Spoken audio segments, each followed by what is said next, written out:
So ito mga wonders, nandito ako ngayon, no? Nakatago ako sa puno, sa ilalim. Ito yung punong kahoy ng talisay.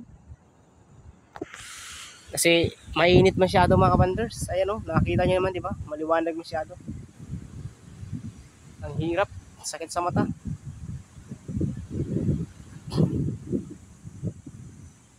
Ayun ang dalawang guest ko mga wonders, oh. Ayun ang sakay namin mga wonders. Dalawa.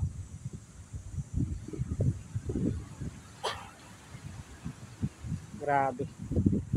Mahangin pa rin mga wonders kasi pupunta kami ngayon ng Hidden Beach. Hindi ko alam kung ano yung sitwasyon doon yung status doon. Parang malaki pa yung alon doon. Pero kasi yung guest namin na ito, nagmamadali kasi ito. Kaya nagsimula kami 7:30 alas 8 pa lang ngayon. Nandito na kami. Kailangan kasi mga alas 3 makabalik kami.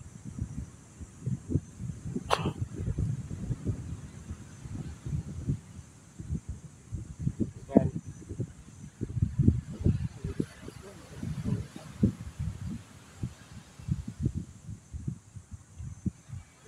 So yung tour nga pala mga wonders, no? Within 8 hours kailangan nakabalik na tayo sa Pangpang. Halimbawa umalis tayo ng 7, so 8, 9, 10, 11, 12, 1, 2, 3. So 3 kailangan nakabalik na. So 8 oras lang siya. Kailangan nakabalik na sa bayan ng Lido mga wonders. So ganun lang siya katagal. Kaya mas maganda pag maaga. Kasi wala pa mga, kasi pag umabot ng 9, puno na ng bangka to. So hanggang dito na lang mga wonders. Good morning and thank you so much for watching.